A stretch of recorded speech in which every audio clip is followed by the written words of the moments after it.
Hey everybody, gather round. Nosferatu's back in town. Talking horror, guts, blood, and gore. We know you're gonna scream for more. The podcast for the recently deceased. Monsters, mayhem, fear unleashed. It's podcast for the recently deceased. We are slashers, vamps, and goats at beast.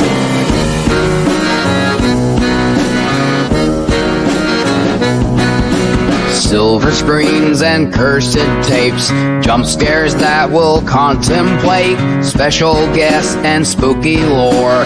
Turn up the volume and lock your door. The podcast for the recently deceased. Horror nerds on your souls we feast. It's podcast for the recently deceased. So grab your steak and call a priest.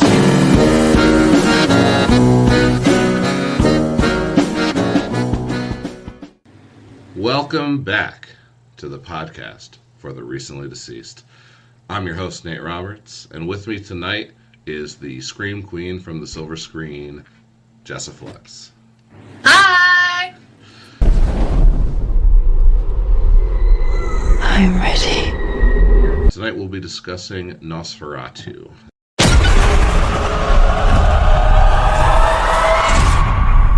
What did you think, Jessa?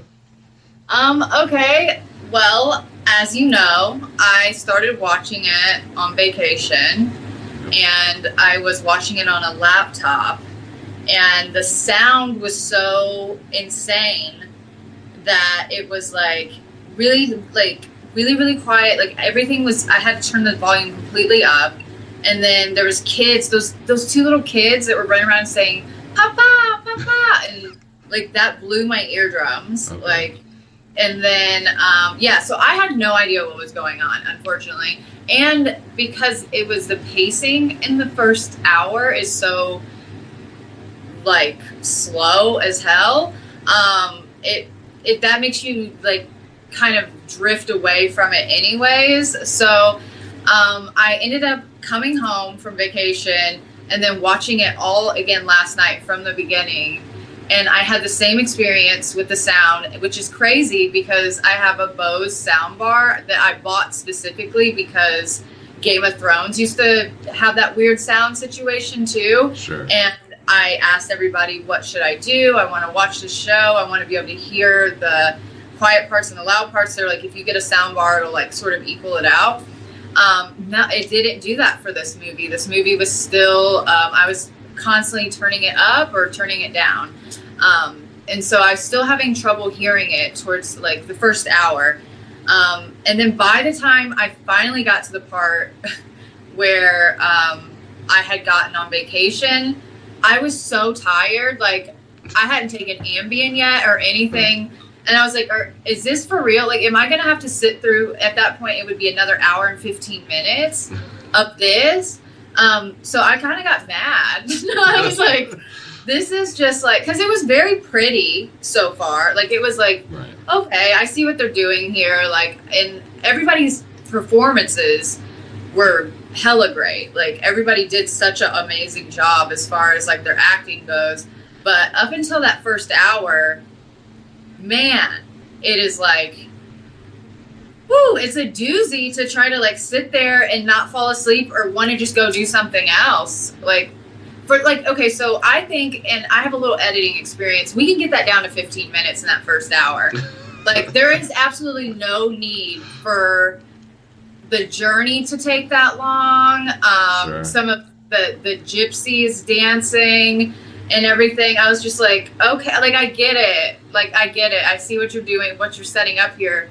It doesn't need that long of anything. I really think that I almost want to take the challenge of editing the first hour down to 15 to 20 minutes because the movie would be so much better. Because as soon as that hour is over, I was like, oh my God, it's good. It became good for me. I was like, oh, this is where everything gets interesting. That's also when Willem Dafoe comes in. Right. Which, he's hilarious. He had some really comedic moments. Oh, yeah. which in a very serious, like you said, overly artsy movie, is kind of nice to have that like just break to be able to laugh, you know? No, absolutely. Willem Dafoe was the comic relief. He totally was. As the the German version of Van Helsing. Yeah. Yeah. He was great. But yeah, that once that first hour is down, and now watching it twice, it's the same experience. It's not that I was just not being able to hear it or something. It was just, it sucks. The first hour sucks. It's too bad because it's like, I see what they're trying to do, how they're trying to set it up, right. But you're going to lose like probably 2/3 of your audience on that first hour. Like, let's get a new edit here. Like, there's no need. Yeah.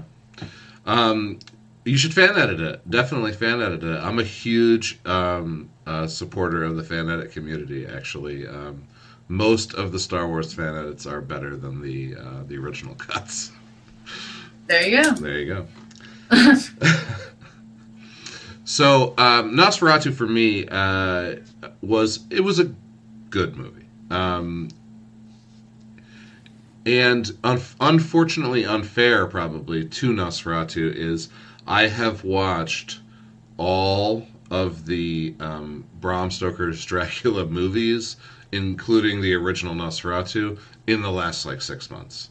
So, yeah, I watched Bela Lugosi's Dracula, I watched Christopher Lee's Dracula, and those movies are almost exactly the same, except for the cast. Because it's the story, Bram Stoker's Dracula, which the movie Bram Stoker's Dracula, so the Gary Oldman's Dracula, obviously they took a lot of artistic license with the story and they made it more exciting for film, and there's a lot more going on in that original story.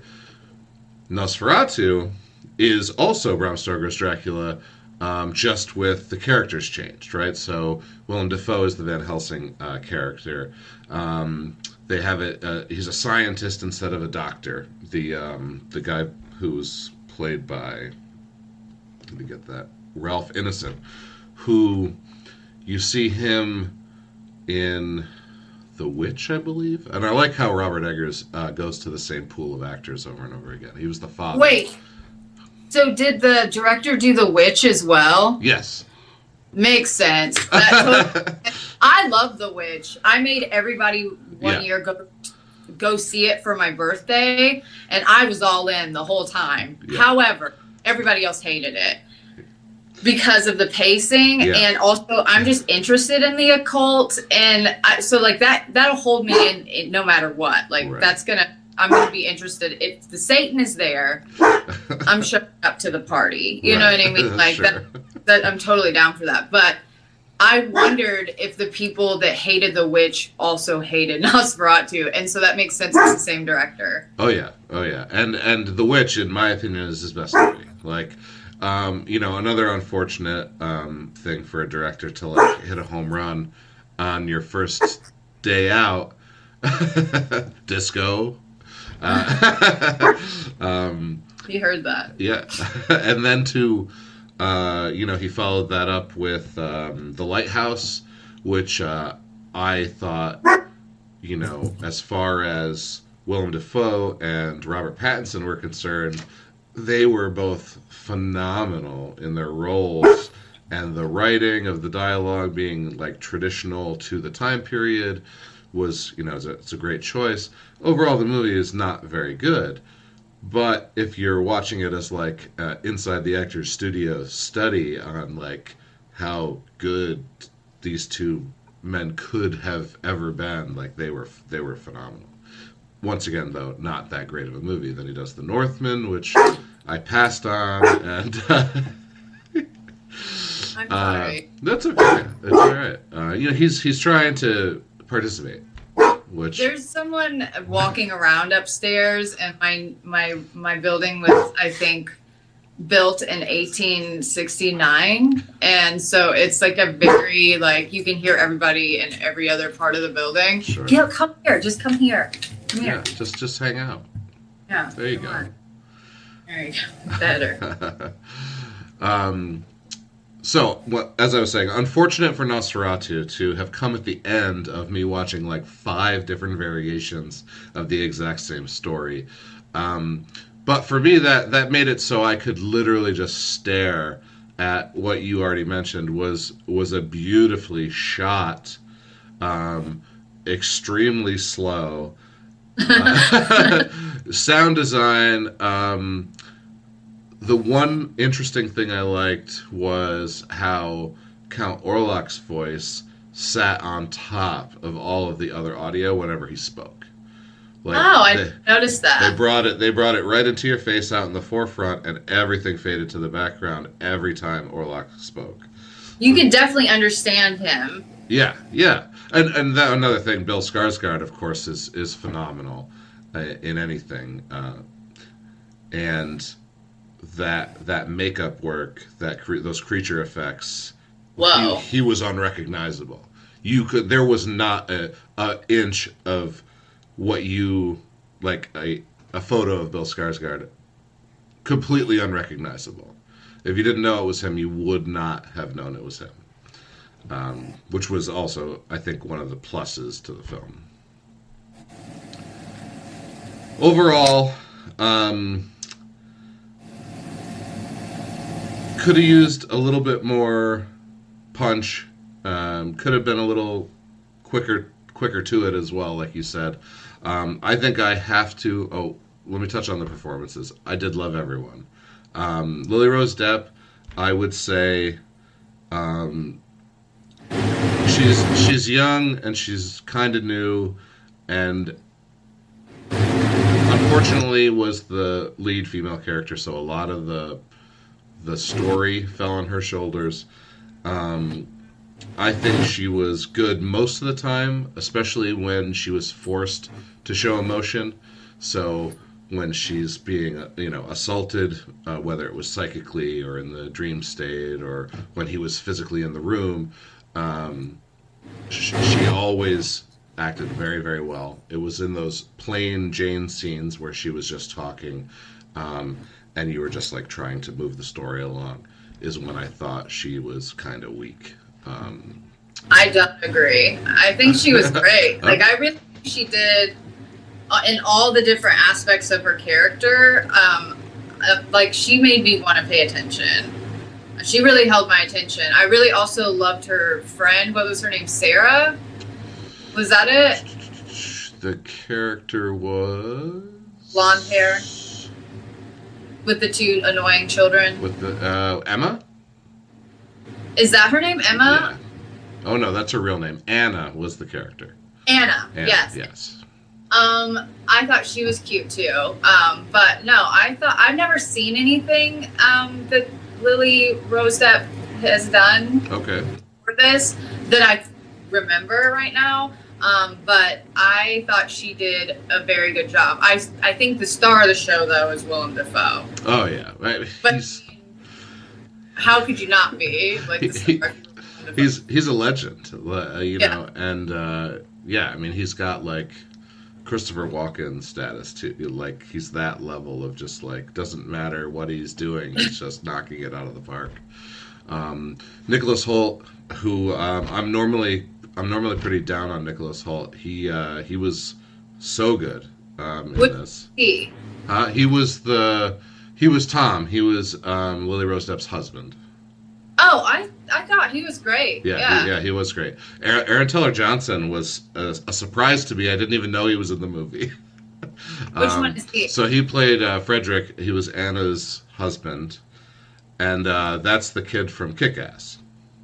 Oh, I've never seen Kick-Ass. Oh, okay. Well, he was So he was the kid. He was hot, like in this movie. Like, I was like, that was the hottest guy. Yeah, he was really good, definitely coming to his own after, a child actor or superhero movie kind of thing is where he got his start. I thought she played sexy really well. Like, there was parts where I was like, is this supposed to be sexy? Like, I couldn't tell. I was like, I felt the same way. I was like, okay, all right. So she's not scared, right? She's like in love with this concept of evil, and she wants to let it in. Does she?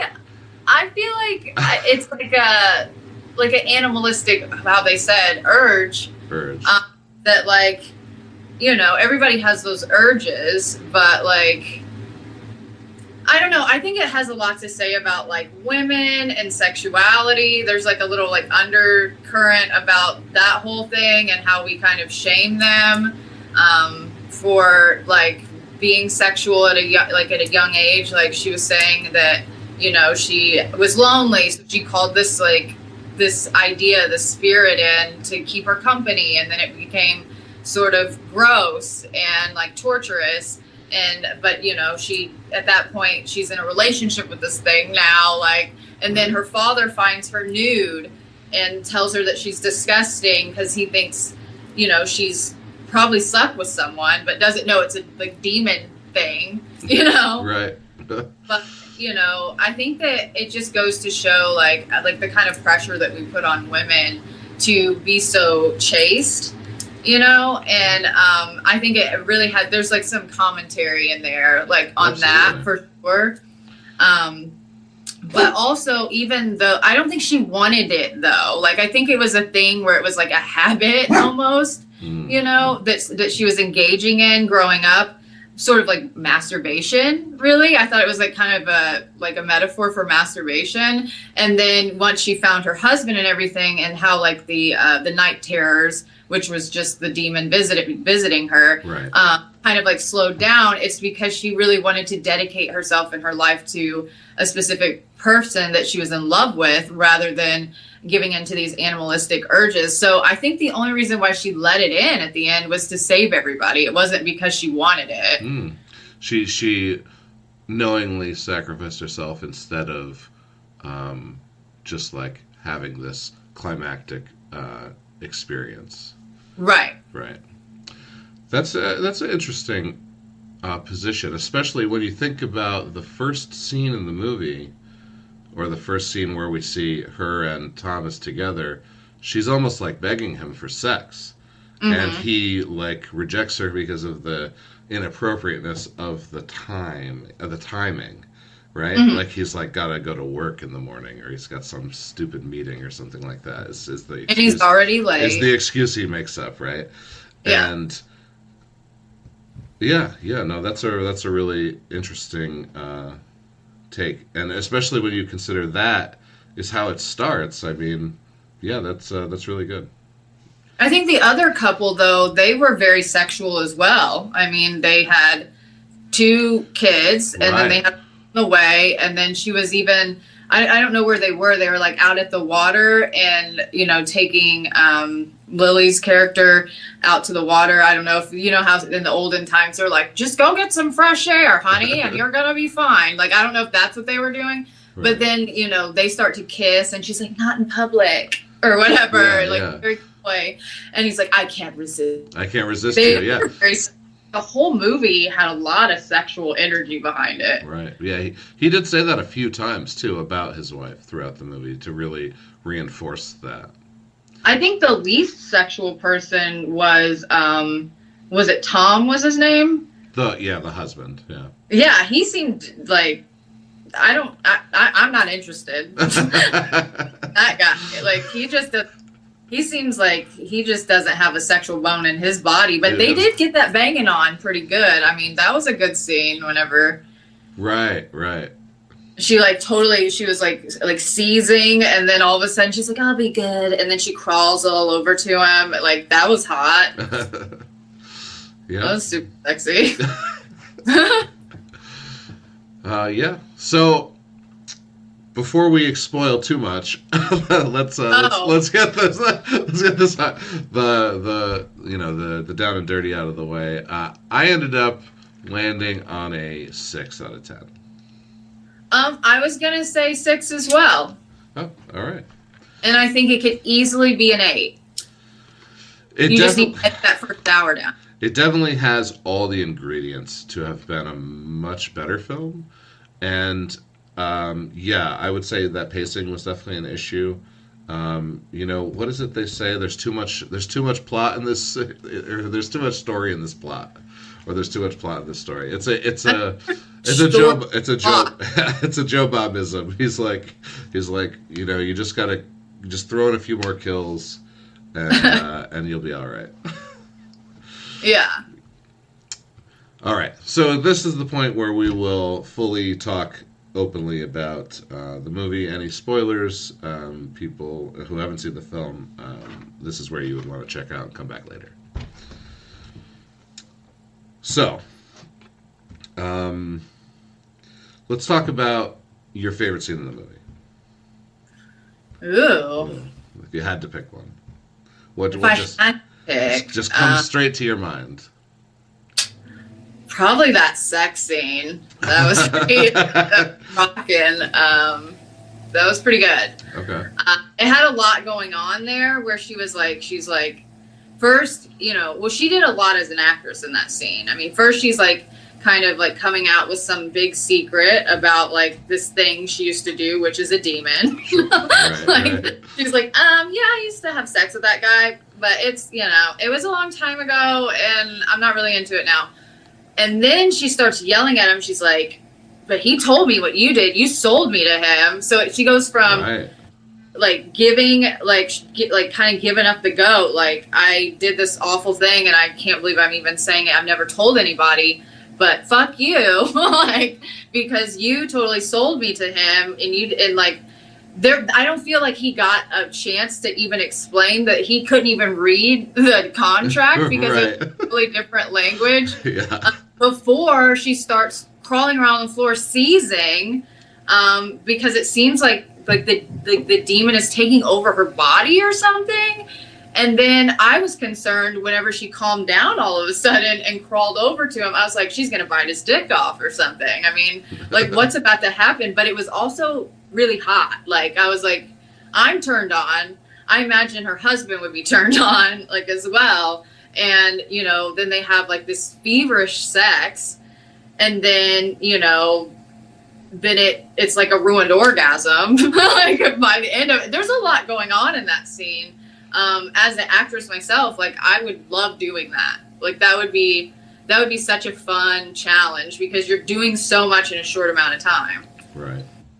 So I love that scene. Yeah, it was pretty quick. Okay. My favorite scene was also, I wouldn't call it a sex scene, but it was also an intimate scene. I liked the end.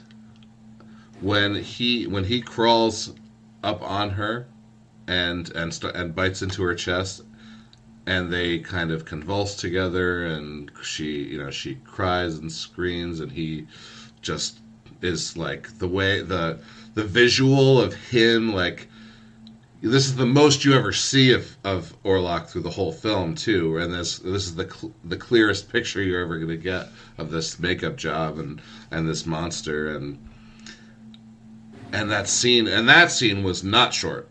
Like, they took their time with him, and draining her in that whole sequence, and I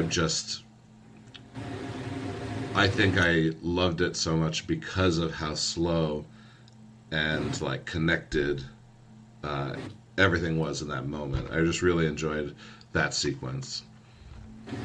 Also, yeah, go ahead. I that was really good too. I think that I would have expected them to actually be having sex if I hadn't seen the scene where Willem Dafoe's showing the book.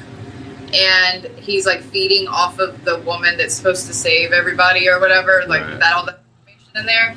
And I was like, so I kind of knew that he was going to feed, but still leading up to that, you think this is going to be like a sex scene, and not. Right. And at the beginning, you almost think it is for a moment, until you actually get to see everything. Well, she's nude. Yep. Right.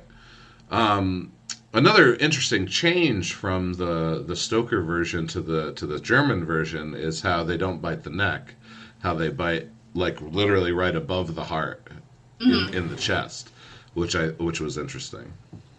So whenever she was growing up and having this relationship with this demon thing, do you think that she was having like a sexual experience with him, or was the blood sucking a sexual experience? or both? So in the past, I don't think it was ever physical, right? He invaded her dreams, and it was like a psychic thing. She was probably aroused, and it was a masturbation kind of thing. I think that's how she was always experienced him in the past. And then, yeah, at the end, I do feel like, or at least for me, there was some catharsis in her character finally getting this physical intimacy. Not that it wasn't sex or whatever, but she gets this actual physical moment with this creature that she had this psychic connection or psychic relationship with for all of these years. And oh god. I don't think I caught on to that. Oh, the like the dream invasion and well, I mean, I knew that there was dream invasion, but I got the idea that somehow he was coming to see her really as she was like growing up, and then as she grew apart from him, it just turned into the dreams. That's what was going on in my mind. Okay, yeah, I don't think they ever met before he invades her home.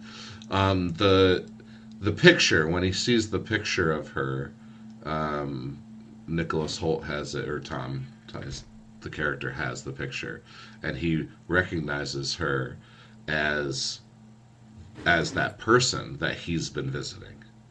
And he goes, oh, that person that I've been visiting is real, and it's this dude's wife, so I can actually see her and find her in reality instead of continuing to go visit her in the dream world or whatever. So you don't think he knew that he was attached to his psychic sex woman?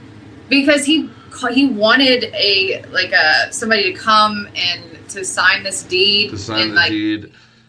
Yeah. He knew it. Like it was designed. No, that's true. That's true. I guess I in this conversation forgot about the twist of Thomas's boss being ghouled by Orlok and sending Thomas purposefully.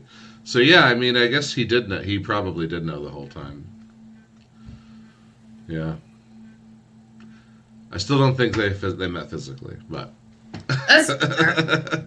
Why do you think that Tom was able to escape? Because even she said, she was like, you're sort of immune to his powers. Do you think it was because like maybe he wasn't that sexual? Yeah, that's very possible. Like he just wasn't tuned in on that level, like the level where he could use like vampire charisma, which we all know exists in the mythos, right? Yeah. And yeah, he had like an immunity to it because he just wasn't tuned in like that. Yeah, I also feel like his escape was luck. I feel like Thomas Hutter is this kind of character that doesn't forge his own destiny. Right? Like you can see that he's kind of a weak man from the beginning, where he turns down his wife for sex because he's got to go to this job. His boss kind of railroads him into this thing. He tells his wife that he's going to go away, and she doesn't want him to because they just got married. And he's like, I have to go, because once again, he's not the boss of his own life. Mm-hmm. He is kind of a pushover. Yeah. Which is also funny because that character is the Renfield of Bram Stoker's Dracula, and he played as Renfield in the Renfield comedy with Nicolas Cage. So he already got to play this character from like this comedic angle in an obviously very different story. But he got to play Renfield a second time, just with a different name because it was the German iteration of Bram Stoker's Dracula. Wow. Yeah, I thought that was very interesting when I saw that Nicholas Hoult was cast as Tom Hutter. I was like, oh, okay. He looks like old-timey, like kind of not healthy, maybe dying a little bit anyway. Oh, yeah. Like everybody was cast in a like perfect manner. Like everybody looked a little sickly, which, is kind of like there's a whole... There's like the plague chic look that's going around on TikTok now. Like all these creators are doing plague chic makeup. Okay. Where they're putting like circles under their eyes and like overly contouring their face with like grays and stuff. And I think it's because of this movie. Oh, sure. Well, this movie did get some Oscar noms, as did The Substance and Alien Romulus. So, I haven't seen that one. well, 3 horror films to show up at the Academy Awards, like for the first time since I think Parasite was the last horror film that was nominated, and before that, who knows? It was probably as far back as like Silence of the Lambs, because horror is a genre that never really gets a lot of attention, and it's been a growth genre in Hollywood for the last like 3 or 4 years. One of the few genres that is actually making more and more money. And so, I mean, I think that's one of the reasons. That's why we're seeing so many horror movies these days. And another reason we're seeing a lot better quality of horror.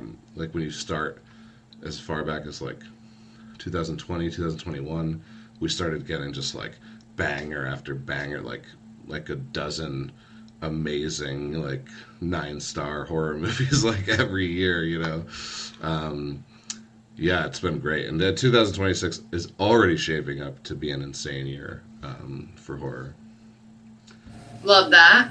Oh, yeah. It's going to be crazy. We got Megan 2.0. We've got another Evil Dead movie. Oh, geez. There was... I just looked at a list, too, and they were so good. The Monkey, one of the Stephen King short stories that I think has... So Stephen King has a list of short stories that students are allowed to make into student films, and they can do it for free, royalty free, right? Wow. And The Monkey is on there, and I think maybe that list of movies, like, they can't actually be made into movies because of what he does for the film students. But this one, obviously Stephen King, but it is produced by James Wan, who, you know who James Wan is? Mm-mm. Okay. Saw, The Conjuring, Insidious, Annabelle. He created all those franchises. Okay. So, The Monkeys, produced by him, and then directed by Oscar Perkins, who directed Long Legs, which was that sweet Nick Cage. Yeah, you saw Long Legs. That was something. Yeah. Yeah, I love it. I thought Long Legs was great. I don't think I gave it. I might have given it an 8, but I think I gave it a 7. But 7. It was funny, but I thought it was funny for the wrong reasons. Like, Oh yeah. Well, Nicolas Cage is always like, he always has this wacky side, right? So like, when he starts like singing the rock and roll song in the car, I'm just like, this is this is like pure Nick Cage craziness. Like, I don't remember the storyline at all. I only remember Nick Cage, and laughing so hard. I feel like a lot of people like it because they're like, this is innovative. This is so different. And I'm like, is it though? It's like a very common storyline, and then you've got this wackadoo guy, and that's what makes it. Oh yeah. Yeah. I mean, Nick Cage made it. He definitely made it. Yeah. I mean, and some of his dialogue was super creepy. Oh yeah. Like when he first meets the girl and he's like, oh, looks like I brought my long legs today, and I'm just like, this is fucking crazy. I was like, just that line alone, I was like, that's worth it.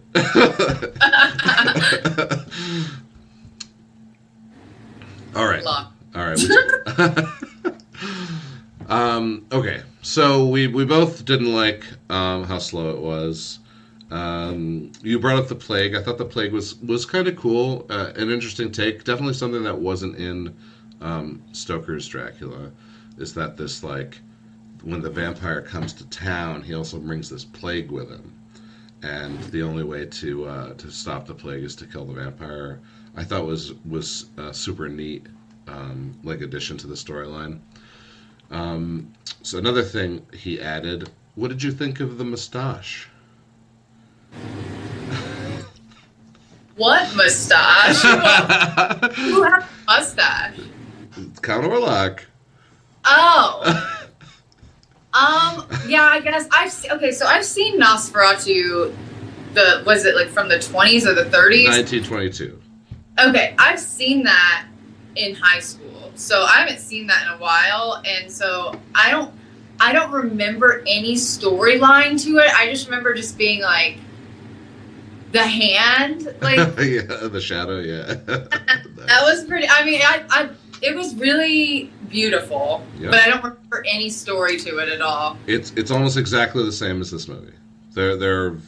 He did not add a lot. Okay. Yeah, like he embellished to make dialogue. I'll watch it. I noticed that you have it on your Plex, and I was like, I was so tired after that first hour last night, and I thought for sure I was gonna fall asleep. But then it started getting going, and then by the end of it, like I shed like one tear for her. Right. Like I was like, oh, that's so nice of her to do. And then, I was like, I kind of want to watch the other Nosferatu now. And I'm like, I'm crazy. It's like 4:30 in the morning. Like I have to go to bed. Like I have a bunch of stuff to do. But I think I'm gonna check it out and just see what I think about it, coming from a different perspective and a different time in my life, looking at it again, and just to see what is the same and what is different. Because, I mean, I didn't remember that there is no plague in the original. I actually don't remember if there was the plague in Nosferatu or not. There isn't in the Bram Stoker Dracula. Okay. Bram Stoker Dracula. So when the Germans interpreted it, if they added the plague, then that was on them. But if they didn't add the plague, then it was all Robert Eggers who added the plague. Just to flesh it out, give us more story. Mm-hmm. Do you want to tell everyone about your outfit? My outfit? Yes. So I was inspired by the last outfit that she wore whenever she invited the Nosferatu in to take over her. She had like a little flower crown. If I would have had like a little white corset, it would have been it, I feel like. But yeah, I was like, this is a look. I was like, that's cute. Right. And for my hand just suck me dry. But it's no fun. But yeah, no, I thought there's a lot of weird going back to it, like there's a lot of weird sexuality in that movie that I was like, is this what's happening? Like, for example, what did you think about the other guy going to see his wife in the tomb? In the tomb, right? Didn't he fuck her? It feels like he did. I think he did. Well, he was obviously coming down with the plague. With the plague, right? Yeah. But it seems like because as soon as they went back in there, I was like, are their clothes going to be off? You know? Yeah. But he was grabbing her in a very romantic-y way. Yeah. So I felt like there was some. If he didn't, I definitely thought it was going to happen. I was like, oh man, it's going down. He didn't even care that his two kids were like in the room. Yeah, no. Well, he could never resist her, and that I think I remember saying that to someone I watched the movie with when they were talking about that scene, and I was like, well, he just couldn't resist her. He said it 2 or 3 times, like that was the line for Frederick Harding about his wife. It was weird romantic though. Oh yeah, I thought so too. Yeah, I was like, it's just. I mean, I couldn't imagine being so grief-stricken from just suddenly your partner and your children and your partner's pregnant, like just passing away. Like it seems like all of a sudden, after you've been dealing with this crazy woman that's in your house and seizing every night and her eyes are rolling back and it's just kind of scary, like you're taking care of her because she's your best friend's wife and your best friend is missing. And it's all insane. Yeah. Yeah. Yeah. So, I mean, yeah, that whole thing was interesting. But I think it left a lot of like something to question though, which is nice because sometimes you don't need the physical, like in your face, like we're imagining what could have went on. Like, he could have went in there and just held her until he died. Right. But I think he might have done something else there. Yeah, I think he did too. I definitely think he did too. Died in the act of fucking his dead wife. His dead wife. From the plague he just contracted. That she also died of. It's pretty tragic. They make the best romance. It is from her the last scene. You know, she's like all put together for her man. Yep. Yeah, to save the township or the city or wherever they were. They kept saying the world. Yeah, I mean that could make sense too to the time period. Yeah. So Robert Eggers' next film, I don't know if you know, is called Werewolf. Is how it's spelt out. So it's probably going to be another European country, European setting, but they're doing it in the 1300s. Wow. And according to the leak or the rumor or press release, Robert Eggers is writing it. It's his darkest script yet. And he's writing the dialogue true to the time period. Oh my God. So, he's got a way about him. Like, especially if you check out The Lighthouse, you'll notice the dialogue is so well written and so perfect for the time period, which I want to say is like late 1800s or mid 1800s, like 1850, and it's Massachusetts. Okay. Yeah, it's not that great of a movie, of a story, but these two, it's literally just the two of them in a lighthouse for 90 minutes, and they talk. Like, that sounds awful. Well, I mean, some stuff happens, but nothing big. There's no action in the movie.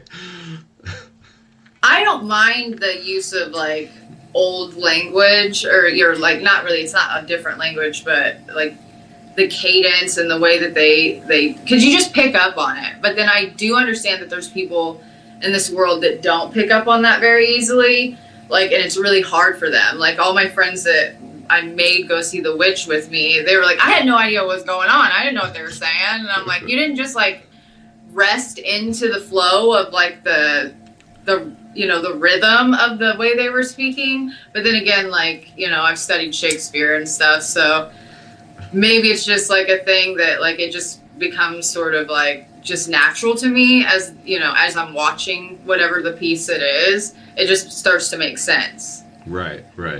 Yeah, like the immersion and the context clues. Like, I've watched foreign films without subtitles on, and I've enjoyed them plenty. You can get so much. The concept, as a filmmaker, is like show don't tell. Like, you don't need a lot of dialogue if you have a lot going on, if you can do a lot with the body language, with the, just emoting. Like, I don't need to know what you're saying. I could tell what you meant by the look on your face. Yeah. So that's what puts pressure on the actors, but, that's what they're there for. So what did Orlok say whenever he had the locket? Because I backed that sucker up like 3 times trying to hear what he said. And he was holding the locket. Okay, so Tom has the locket with the lock of hair in it, right. And then Orlok is like, "Oh, you're so lucky, you have a wife," and da da da da da. And then he sniffs the locket, and then he says something, and then Tom's even like, "What did you say? Like, what was that?" Like, so I'm like, it seems like that was maybe something sexual or something. So I backed it up 3 times last night, and I couldn't figure out what he was saying. Maybe it was in a different language. I'd have to go back to it. Let me find it. We'll actually do it on the show. Let me find it while we start the next topic. Which do you have any like final thoughts on Nosferatu? Any wrap up kind of thoughts? I think like I really enjoyed it, actually. I had to get to the part where it was enjoyable, unfortunately. Right. And I think that if I was to tell anybody that, going into it, I'd just say, just sit through that first hour. Like, just do your best and follow what's going on. Don't look at your phone, because you'll get right out of there. Right. Yeah, for me, I think I would say the same thing. The back half is worth it. Just hang in there. Special thanks to Willem Dafoe for being the beast that he is. Willem Dafoe. Yeah, exactly. It's so good. I just caught an interview with him too. Like, some guy on the street was yo, did you see that one? Or he's like, what would you tell someone who's trying to break into the business? He goes, I don't give advice. Like, sure you don't, Willem Dafoe. That's great. Where do you see yourself 5 years from now? He's like, I have trouble seeing past tomorrow. Okay. He was so gracious about that. I think the guy did know who he was, actually, and I think that maybe he didn't whenever he approached him, to say, I like your outfit, because that's how it starts. I like your outfit. Right. Oh, okay. and then I think he goes, oh shit, that's Willem Dafoe, but I'm gonna play it cool. I think that the interviewer probably knew who he was, but he was just probably just playing it super cool to see how Willem would react to it. Yeah. And he did really great. That's the kind of person you want to meet. Yeah, absolutely. Yeah, I would love to run into Willem Dafoe on the street. I wouldn't ask him any questions, but it would still be super cool to say hi. Yeah. All right. So you mentioned quickly during part of the review that you're an actress, and if you check out your IMDb, you have 15 films in pro or post pro. Yeah. So I would say your career, at least recently, is fairly prolific. But we have a couple films we want to talk about coming up. The first one being OnlyFangs, which I'm pretty sure everyone can get the reference. Sure, yeah, I hope so. Why don't you tell us a little bit about OnlyFangs? So, okay, going into OnlyFangs, I will say I wanted to do a different character. I read the script probably in 2020. Okay. The script has been written for a long time, and Paul sent it over to me, and I checked it out, and there was a character that I really wanted. The character I ended up with was totally not what I saw myself as in that movie, but I ended up really falling in love with her. I think what the challenge is about the character that I play, and her name's Gwen, is that she's just me. Okay. Yeah, she's just totally my normal self, that people probably wouldn't see me as. So she's basically a tomboy, and she's working hard, and she kind of gets taken in by the vampire crew, and basically, because she's a photographer, so she's taking pictures of them for their OnlyFangs website, where they are displaying this, what it seems like maybe is just a fetish, like a role playing thing. Okay. And definitely real, but it seems like it's maybe a role playing thing. But then they're just join us, and then she kind of finds freedom in her sexuality, and I feel like I have a lot of similarities in this character. Not I'm definitely very tomboyish in real life, and so I think that was weird, especially seeing myself on screen in not a super glamorous role, because I play a lot of those types of parts, because I think because I can just clean up well. I don't know, I can just put myself together, put a little lipstick on, honey, and call it a day. But with this part, it was seeing my real self, and it was a little uncomfortable at first, seeing some of the footage. But in the long run, it ended up being really, really fun. And I can't wait to see what other people think of it. I think that people are really, really gonna like it. And Paul and did such a great job. They did another movie I was a part of called Murder Size, which was won a bunch of awards about a year ago. Okay. And that one was really, really fun to do. It just was like everybody had a really good energy on set, which is unfortunately not always the case, just because not that there's anything wrong with anybody, that's just some people are grouchy. You know, like some people are just grouchy on set for no reason. Sure. And like it kind of poisons the well. Like when somebody starts to be grouchy, there was nobody like that on their set. And I didn't really feel like there was anybody like that on OnlyFans either. So it seems like every time I go there, I just have such a good experience with them. And they're just very interesting people themselves. They're nerds that love, you know, genre movies. And so that's what made them want to create their own, and they do a really good job. And I think they do a really good job at representing women well.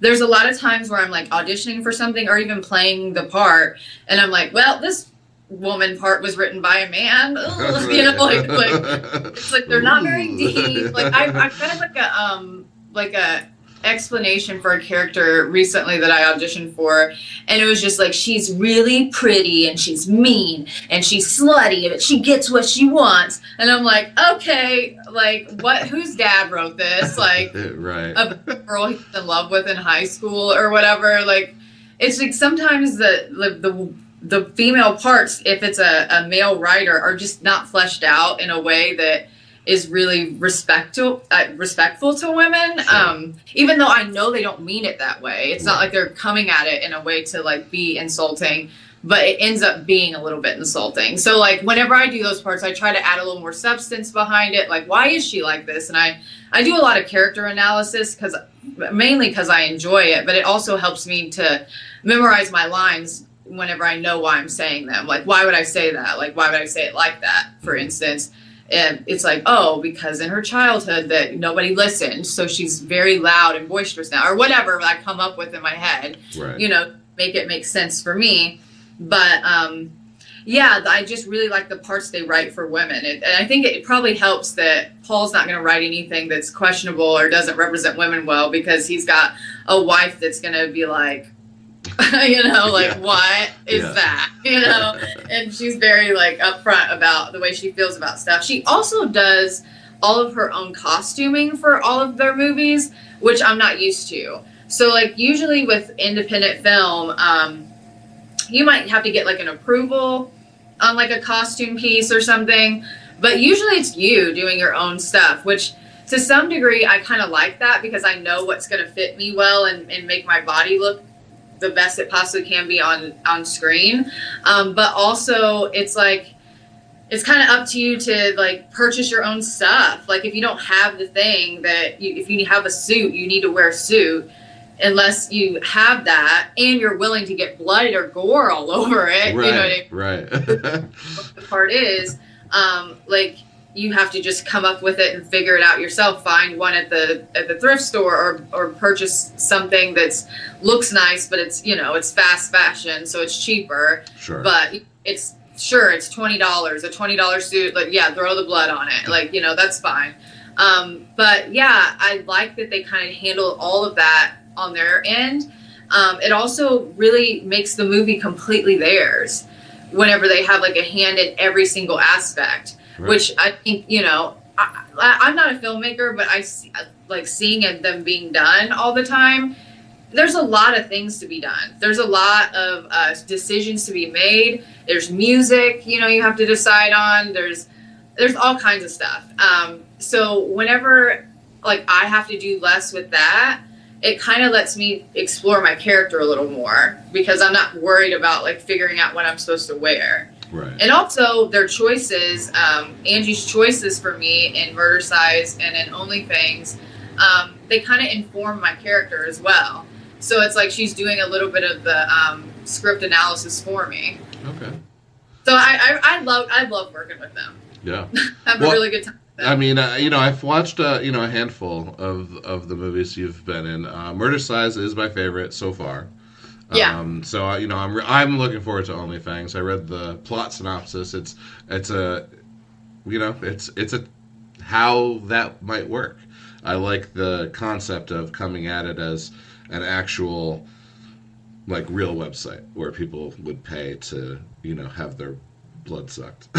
Yeah. Well, and it's also, there's like a really hugely feminist element in that movie, which I've noticed is like a undercurrent, like that's in some of their other work that they've done that like I haven't been a part of.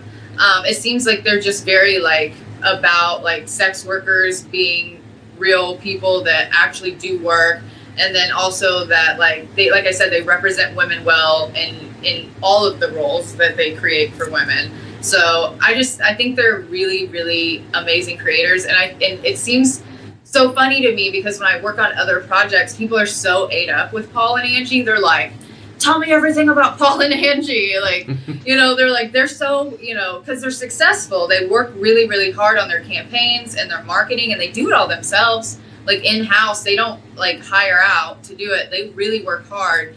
And I think, you know, people want to know, like, what secret do they have? What magic spell do they, do every night to be able to? Well, I noticed. I checked today. The OnlyFans Indiegogo is closed, but I think it raised like 15,000.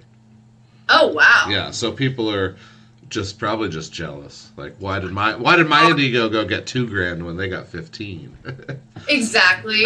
Well, I think it's way more than 15. Actually, it might be like 50. Oh, they might have done multiple campaigns. That's just the current one that I just checked today. I don't know. I'll have to look at it, but I think I remember when we hit 20K. Oh, okay. Yeah, so I don't know, but I will say that they do have a Patreon, okay. And their Patreon isn't just showing off the women in their sexy outfits that are on screen for them. It's actually how to make a movie. Like it's like a Patreon that's very affordable, and then they have like videos on how they select their costuming or how they do their process of hiring their actors or whatever. So it's like, if anybody really wants to know anything, also like, and there's a certain tier that I think is still only like $15 a month or something, where you get a one-on-one with them and you can like give them your idea and get feedback. Okay. Whatever you want to do. So like their Patreon, if I was a filmmaker, I'd be on there learning everything that they do. I mean, but the thing is what I want to say is that no matter what, you can bring a horse to water, but you cannot make them drink.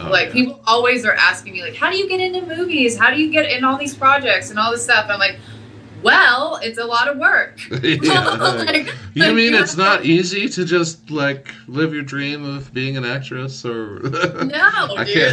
It's like they really sit on the weekends and they're emailing their contributors individually, and they're like, what else can I offer you? Like, how can we get more of your money, basically? They are giving them something of value, and it's like a personal interaction rather than just like posts on Facebook or something, or the DVD, Blu-ray, or the box set, the steelbook, or whatever. Sure, yeah. I mean, but they really they put a lot of work into it, and I think, you know, with acting as well, people are always like, well, just tell me how to get started, and I'm like, I mean, you get started. Have you ever gone to an audition? Just go to an audition. I mean, just look for auditions. Yeah, what do they think? It's 2020. We're all doing them on our phones anyways. Like, we're filming them. And that even the big Hollywood stars are doing this now, too. So it's like everything is accessible. Just do your audition. Learn from the audition, because, like, think of it as, like, it's its own thing. The audition, the video that you created, is a learning experience. Whether you got the project or not, what did you learn from it? You know what I mean? Like, always be learning. Yep. And but people they're just like, oh, yeah, I was gonna audition for that, but it was, I mean, I didn't have a reader. And it's like, yeah, you gotta, like, it's hard. It's hard to carve out the time to do it, you know? Yeah. But yeah, check out their Patreon. Yeah. Okay, before we move on to the next one, I did find it. So here we go. I'm gonna try sharing this with, there we go. And let's see. All right, can you see? Yes. All right. Hopefully you can hear. Let's start this up. We are newly married of late. Incidentally, I have letters to her. I would post if I may.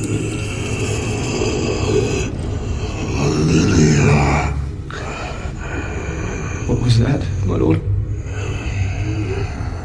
You Lilac? are fortunate in your love. It's Providence. Fortunate in your As love. Eggnog would say. And it was Your lilac. signature. I didn't know the lilac. The lilac is what I was listening Yeah. to. You said lilac. I wonder if that has some sort of meaning.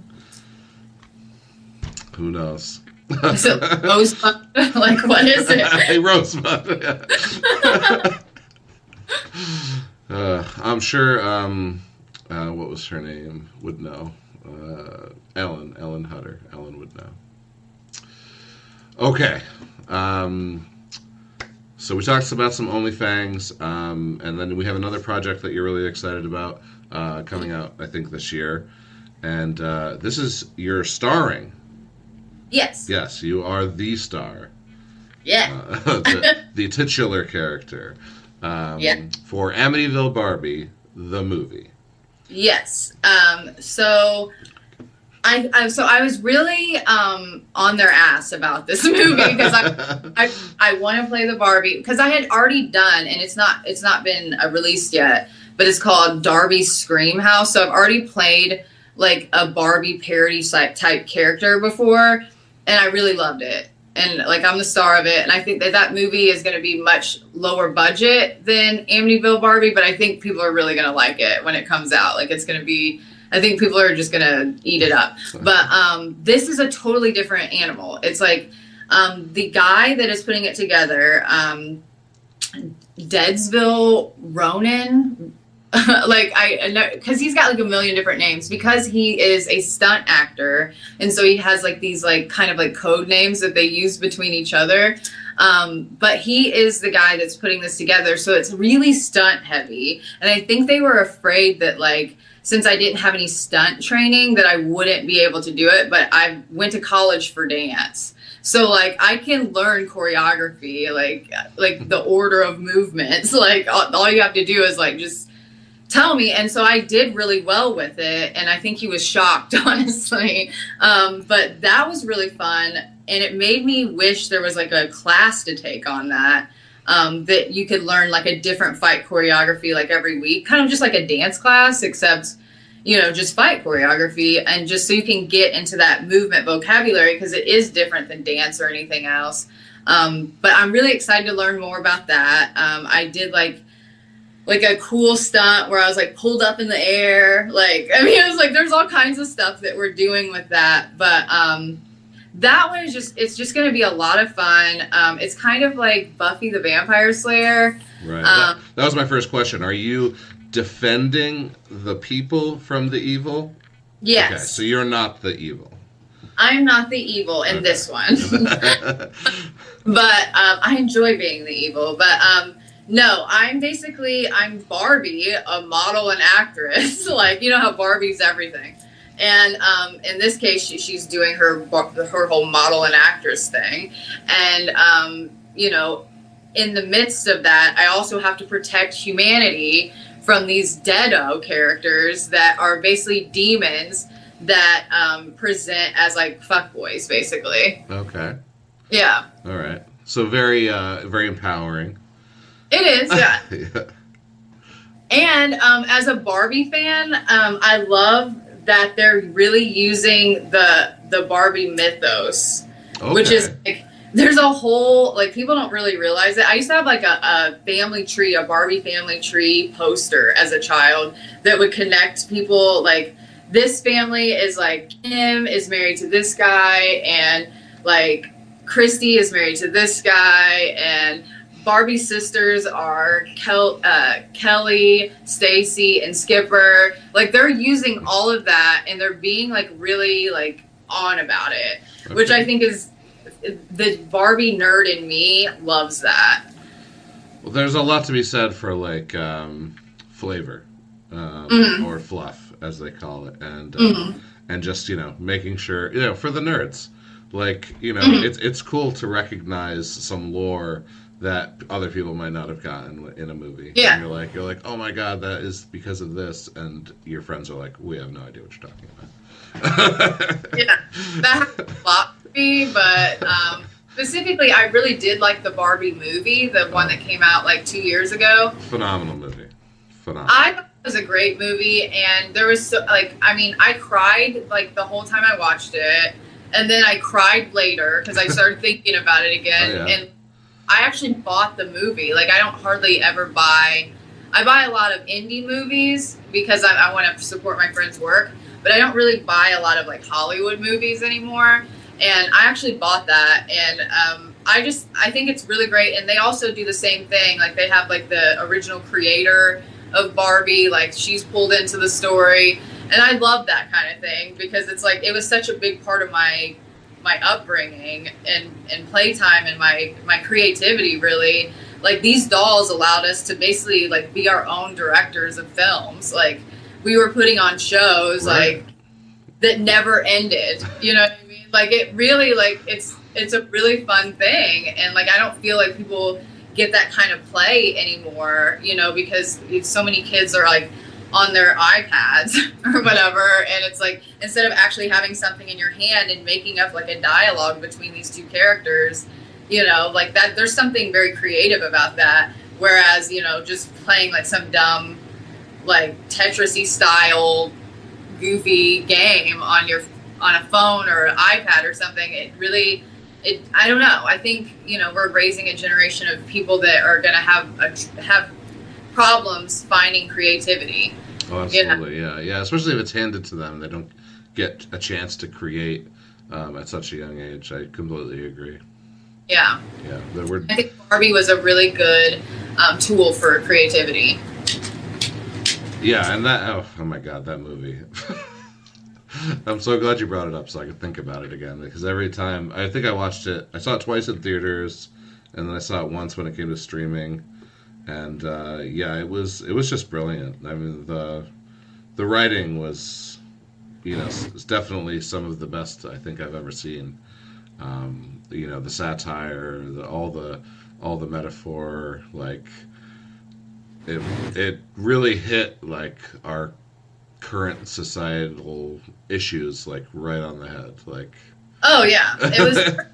And you never really thought when you were playing with Barbies, like, how women did rule everything. There was like the President Barbie and like all this stuff. You didn't see, like, they didn't make a Barack Obama Barbie. Right. I mean, not that I know of. Like, they made Barbie the president. You know what I mean? Right. Like, and so women had all these positions that were high up. Like, she was a surgeon. She was, you know, a doctor. She was an astronaut. Like, she was doing all these things.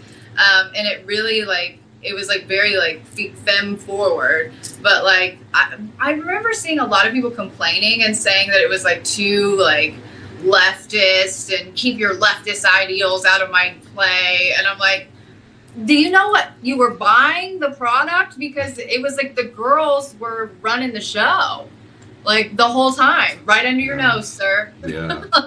Leftist. Oh my God. It's literally just, you know, we're all humans.